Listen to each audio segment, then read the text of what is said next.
আল্লাহ নবী বললেন 4টা আলামত যার মধ্যে পাওয়া যাবে এই লোকটা ফাক্কা মুনাফিক, খাঁটি মুনাফিক। আল্লাহর রাসূল বললেন কানাত ফীহি খসলাতুম মিনহুন্না, যার মধ্যে একটা আলামত পাওয়া যাবে, 4টা পাওয়া যায় না, একটা আলামত পাওয়া গিয়েছে। বুঝতে হবে মুনাফিকের একটা আলামত তার মধ্যে আছে। যতক্ষণ না এই লোকটা এই মুনাফিক আলামত থেকে বের হয়ে আসবে, যতক্ষণ না বের হয়ে আসবে ততক্ষণ বোঝা যাবে মুনাফিকি একটা আলামত তার মধ্যে আছে। কোন মুমিন মুসলমান ভাই যদি জানেন যে এর মধ্যে মুনাফিক এই আলামতটা আছে, তাকে সংশোধন করে দিতে হবে, তাকে বুঝাতে হবে, তাকে ইসলাহ করে দিতে হবে। ইসলাহ করার পরও যদি ফিরে না আসে তাহলে বুঝে যায় এই ব্যক্তির মধ্যে মুনাফিকি কিছু খাসলত আছে। 4টা আলামতের মধ্যে সর্বপ্রথম যে আলামত হচ্ছে ইদা তুমি না খানা, যখন মুনাফিকের কাছে কোনো আমানত রাখা হয় আমানতের খেয়ানত করে। আমানতের কি করে? আমানতের খেয়ানত করে। আমানত বিভিন্ন প্রকারের হতে পারে। আপনার ধন সম্পদগুলি কারো কাছে আমানত রাখলেন, অর্থগুলি আমানত রাখলেন, অথবা আপনার কথারও আমানত আপনি রাখতে পারেন। কারো কাছে আপনি বললেন ভাই রে এই কথাটা কারো কাছে বলো না, আমার এই কথাটা তুমি আমানত রাখো। ওই ব্যক্তি যদি মুমিন মুসলমান হয় তার এই কথাটার আমানত তাকে রক্ষা করা লাগবে, এই কথা কারো কাছে বলা যাবে না, কথারও আমানত আছে। ইদা তুমি না খানা, মুনাফিকের প্রথম আলামত হচ্ছে তারা খেয়ানত করে, আমানত রক্ষা তারা করে না। ওয়াইদা হাদ্দাসা কাযাবা, যখন তারা কথা বলে মিথ্যা কথা বলে। কি কথা বলে? কি কথা বলে? মিথ্যা কথা বলে। মুনাফিক কথায় কথায় মিথ্যা কথা বলে। মিথ্যা কথা এটা তার জন্য কোনো ব্যাপারই না, যেই কোনো বিষয়ে সে মিথ্যা কথা বলতে পারে। মিথ্যা বলাতে অভ্যস্ত মুনাফিক। এরপরে নবীজি বললেন ওয়াইদা আহাদা গদারা, মুনাফিকের একটা আলামত হচ্ছে ওয়াদা করলে ওয়াদার বরখেলাফ করে।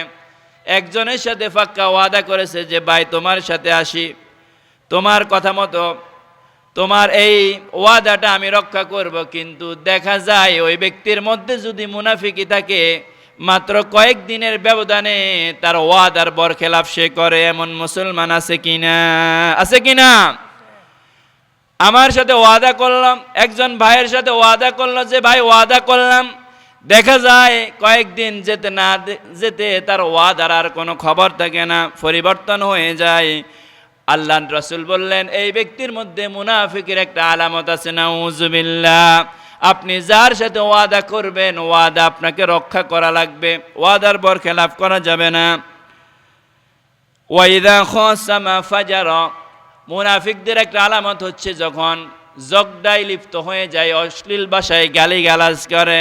এমন মুসলমানের সন্তান আছে একটু থেকে একটু বেশ কম হলেই মা ধরে 14 গোষ্ঠী ধরে গালিগালাজ করে। আছে কিনা? আছে কিনা? আল্লাহ নবী বললেন এটা হচ্ছে মুনাফিকি কাজ, এটা কখনো মুমিনের কাজ হতে পারে না। ওয়াইদা খাসামা ফাজারা, যখন জগদা বিবাদে লিপ্ত হয়ে যায়, অশ্লীল ভাষায় গালিগালাজ করে, নিজের যে ব্যক্তির সাথে জগদায় লিপ্ত হলো ওই ব্যক্তিকে গালিগালাজ করে, ওই ব্যক্তির মা বাবাকে গালিগালাজ করে, পক্ষান্তরে নিজের মা বাবাকে গালিগালাজ শোনায়। এমন মুসলমান আছে কিনা? এটা হচ্ছে মুনাফিক আলামত। নবীজি বললেন মুনাফিক যদি এই খাসলাতগুলি মুনাফিক কোন ব্যক্তির মধ্যে থেকে থাকে, ওয়াইন সামা ওয়াসাল্লা ওয়াজাআমা আন্নাহু মুসলিম, ওই লোকটা যদি নামাজও পড়ে রোজাও রাখে কিন্তু মুনাফিকে আলামত ছাড়তে পারে না, নবীজি বললেন নামাজ রোজা পড়ার পরেও এই ব্যক্তি মুনাফিক হিসেবে পরিগণিত হবে। নাউযুবিল্লাহ।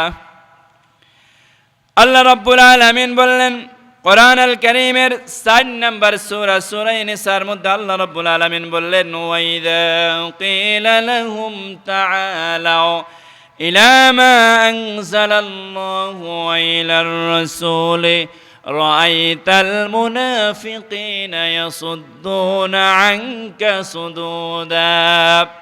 আল্লাহ রাব্বুল আলামিন বলেন মুনাফিকদের খসলত হচ্ছে তাদেরকে যখন বলবে আসো কোরআনের দিকে আসো, ইসলামের দিকে, রাসূলের দিকে আসো, মুনাফিকদের আলামত হচ্ছে তারা আসবে না, ডাকার পর তারা আরো অনেক দূর চলে যাবে।